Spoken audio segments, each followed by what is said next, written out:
Conheçamos e prossigamos em conhecer o Senhor. Procura apresentar-te a Deus aprovado, como obreiro que não tem de que se envergonhar e que maneja bem a palavra da verdade. A paz seja convosco, graças a Deus que nos dá a vitória por nosso Senhor e Salvador Jesus Cristo. Lição número 3 da revista Marcos, as parábolas do servo. Sejam bem-vindos. Enquanto você prepara aí sua caneta, seu papel de anotação, para uma breve síntese da lição número 3, um conteúdo para professores, vamos assistir esse pequeno vídeo da Catedral da Assembleia de Deus em Niterói. Eu tirei o som porque tem uma música com direitos autorais, mas essa é a catedral que está sendo construída para 2024. Se você está fora do Rio de Janeiro, quer participar dessa grande festa da Assembleia de Deus, aqui no Rio será em junho de 2024, centenário da Assembleia de Deus no Rio de Janeiro. Esse é o caminho Niemeyer, fica em Niterói, é a orla de Niterói. É um projeto que já existia há mais de 30 anos e foi resgatado pela CADB, Convenção da Assembleia de Deus no Brasil, pelo pastor Samuel Câmara, pela Igreja Mãe, a Igreja do Rio, a Igreja de São Paulo, a Igreja de Manaus, as igrejas ligadas à convenção, né, da CADB, e vai ser uma grande festa, se Deus quiser. Glória a Deus. Vamos lá, meus amados, lição número 3. Queria trazer algumas coisas para vocês aqui. Quem está chegando agora, se inscreva no canal. Eu sou o pastor João Neres e eu quero trazer toda semana um breve subsídio para você preparar melhor a sua aula. Fui o comentarista de Hebreus, estou aí ao lado do pastor Pádua, que comentou também a última revista, né? Êxodo e Levítico. Essa é a minha família linda, essa é a minha neta Radassa, tá linda demais em cada dia. Olha aí, sai daí, Radassa, do meio desses caras barbudos. E eu peço que você se inscreva nesse canal do YouTube, pastor João Neres. Estamos agora rumo aos 3.000 inscritos. Recapitulando a aula anterior, Mateus foi escrito para os judeus, tá?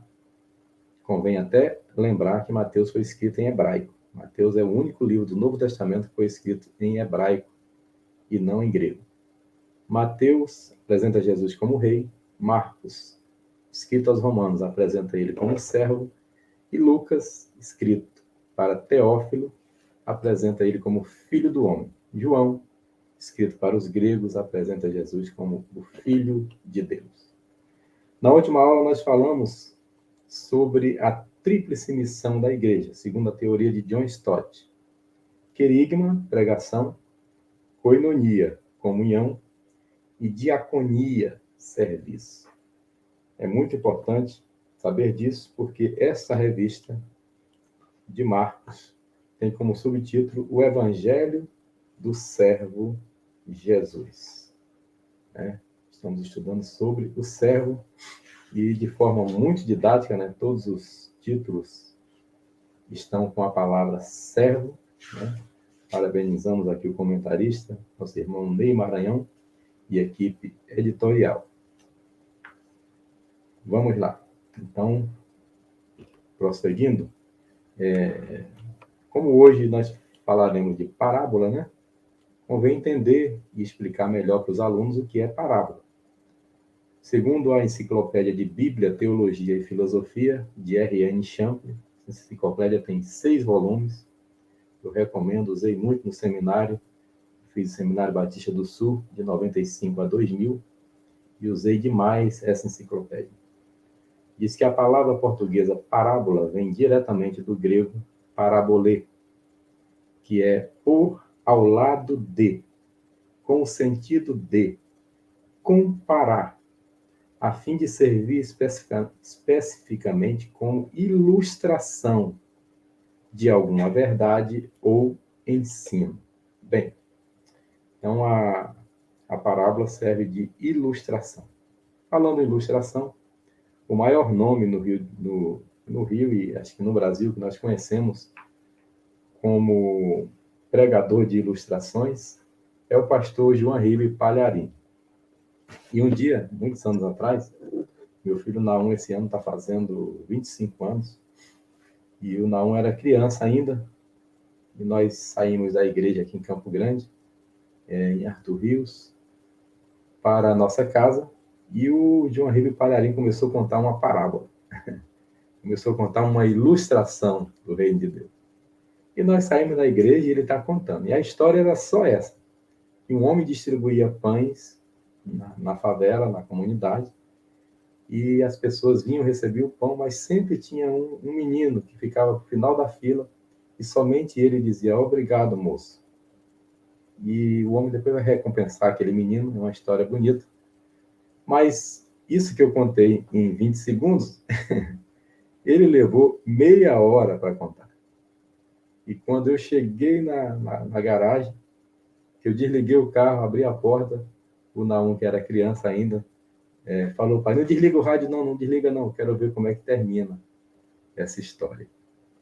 Então, a parábola, ela vem como ilustração e ela prende, né?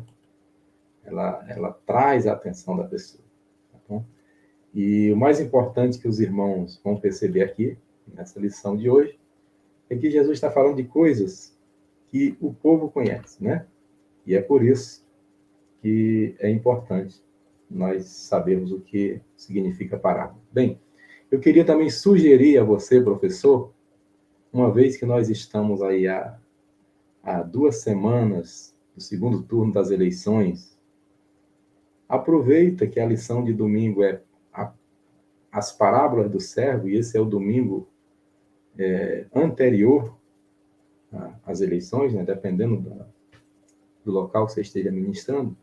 Se não for o anterior, é 2 domingos antes. Mas a parábola de Jotão. Jotão, ele conta uma parábola sobre as árvores do campo que foram pedir para si um rei, né? Sobre a figueira, a videira e a oliveira, e sobre o espinheiro. Que parábola contextualizada. Aproveite essa parábola para falar um pouco para a sua classe da importância de nós não votarmos no espinheiro.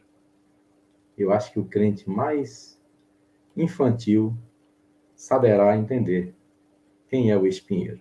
Então, aproveita que o tema é parábola e fala da parábola de Jotão aí como introdução da aula, né? Que forma magnífica ele aproveitou o contexto, e o contexto ali era 100% político. Ele era o remanescente dos 70 filhos de Gideão que sobrou, e ele conta essa parábola, né? Porque escolheram, naquela ocasião, o espinheiro. Bem, esperamos que o Brasil não cometa o mesmo erro. Aproveita e, para iniciar a aula ou para concluir, orando pelo Brasil, né? Conta a parábola de Jotão. É Juízes 9, de 8 a 15. Esse é o livro do pastor João Neres. E se você quiser fazer alguma pergunta, pode mandar um WhatsApp para esse número ou para esse e-mail, e na medida do possível eu responderei, tá bom? Vamos lá, passando rápido aqui pela lição número 3, as parábolas do servo. O texto áureo diz, os quais foram semeados em boa terra, os que foram, semeados em boa terra, são aqueles que ouvem a palavra e a recebem, frutificando a 30, a 60 e a 100 por um.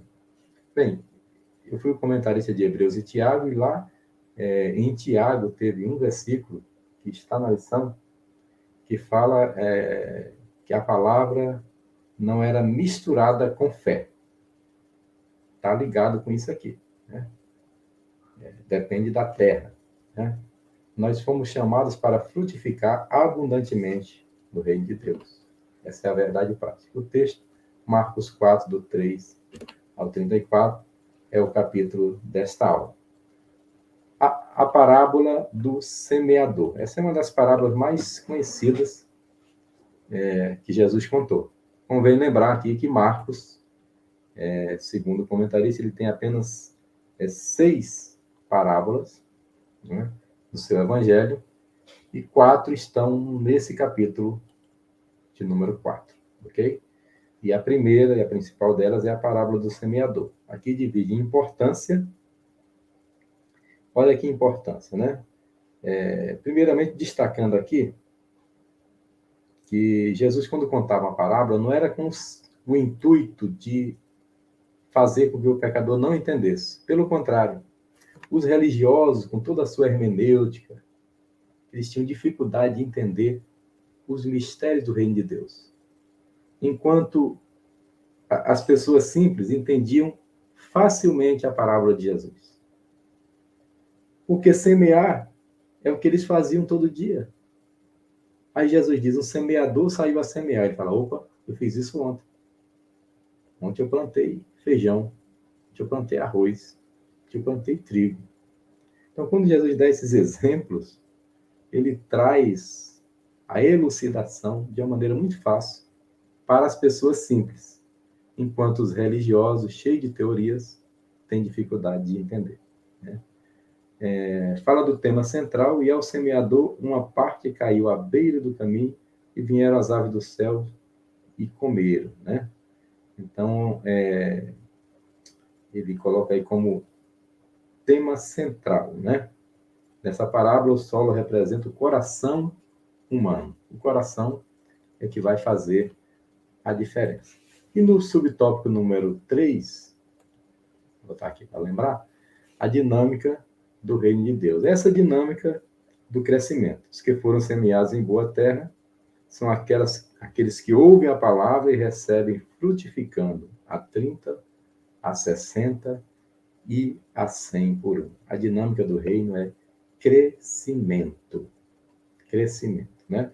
Para que esse crescimento aconteça, nós temos que ser servos e semearmos a palavra. Glória a Deus. Vamos lá, tópico 2, mais parábolas do reino. A parábola da candeia. Olha, essa parábola é maravilhosa, porque quando Jesus fala de candeia, da mesma forma, ele está falando num contexto que todos têm um candeeiro em sua casa, tem uma lamparina, e sabe que aquela lamparina não pode ficar embaixo da cama, ela tem que ficar num local de destaque. Como esse fogo que está aqui, opa, está desse lado aqui, né? Das luzes e agora. Aqui, está aqui. Olha aqui. E aqui para mim a câmera mostra diferente, tá? Então aqui esse fogo que está atrás de mim, como se fosse uma lamparina, que é uma fogueira, ficava num local de destaque para iluminar toda a casa, né? Então Jesus disse que o reino de Deus se compara também a um candeeiro que não pode ser escondido. E aquele que tem a chamada para o reino, aquele que tem a chamada para o ministério, não adianta esconder. Não adianta deixá-lo de lado, porque ele tem uma chama do Espírito Santo que quando ele fala, quando ele ora, quando ele prega, quando ele louva, algo diferente acontece. Sabe por quê?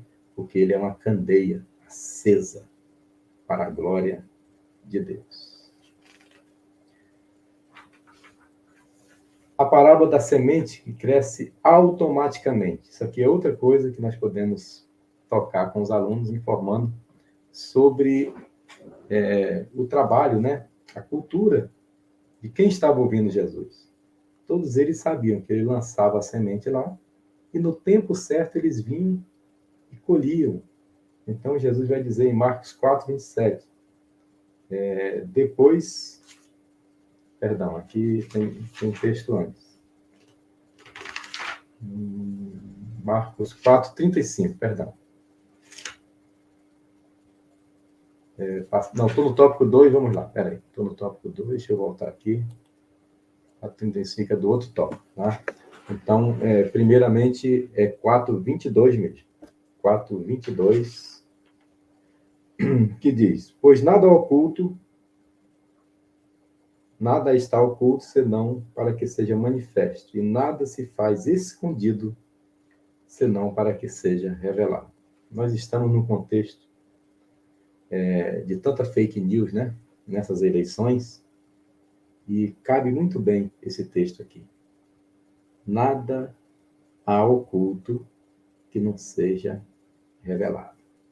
Né? No 4:27, a parábola da semente que cresce automaticamente. É o que eu ia ler anteriormente. Depois dormisse, se levantasse, e de noite e de dia, e a semente germinasse e crescesse, não sabendo ele como. Bem, ele só lança no chão. Mas quem dá crescimento é o Senhor. Que coisa maravilhosa Jesus está ensinando para quem sabe exatamente o que é plantar, né? E a parábola do grão de mostarda, idem, né? No 4:31, é como um grão de mostarda que, quando semeado, é a maior de todas as sementes, a menor de todas as sementes sobre a terra, né? Sendo uma semente pequenininha, o grão de mostarda, mas se torna uma grande árvore. Bem, eu queria falar um pouco aqui nesse último tópico de algo muito interessante, né? Jesus vai dar uma aula prática. Ele diz no 4:35, sendo já tarde, disse-lhe Jesus: passemos para outra banda, ou para outra margem.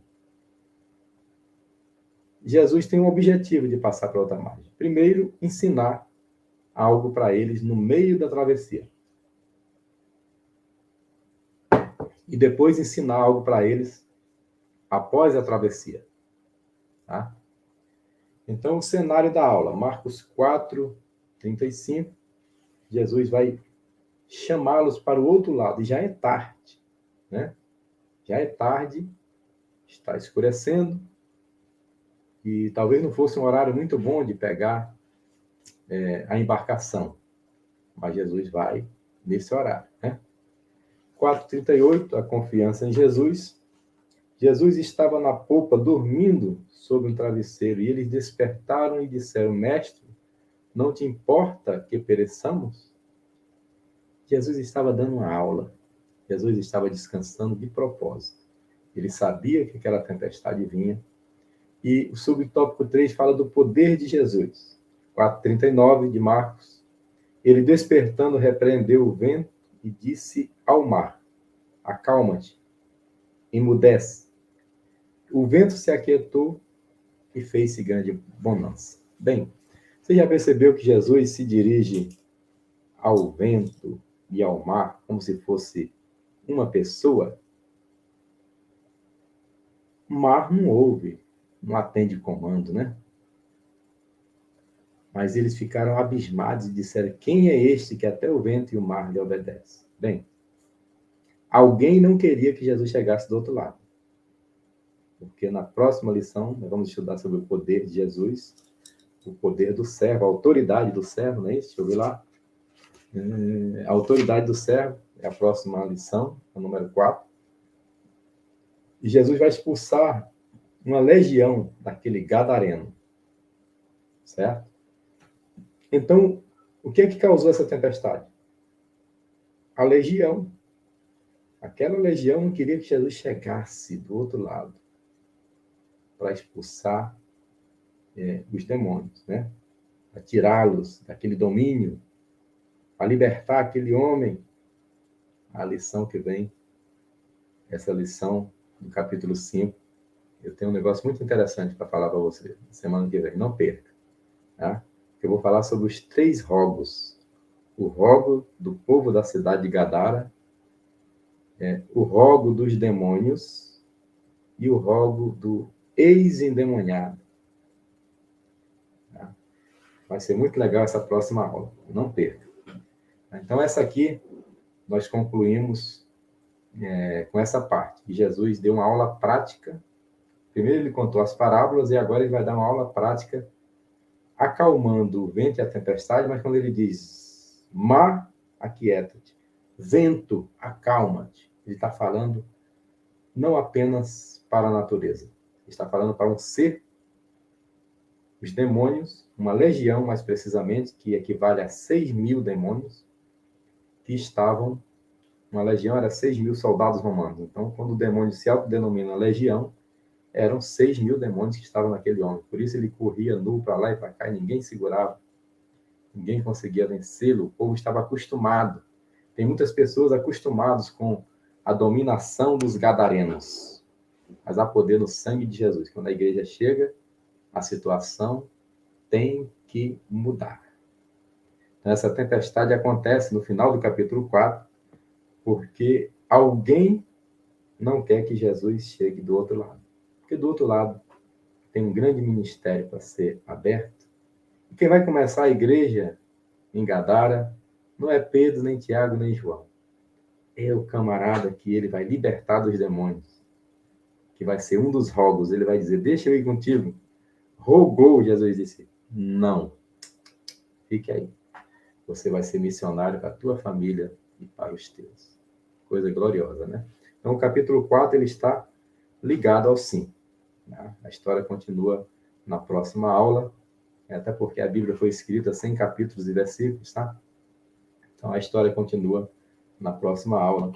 Deus abençoe todos vocês. A verdade, a aplicação pessoal, né, diz, nada impedirá a implantação do reino de Deus.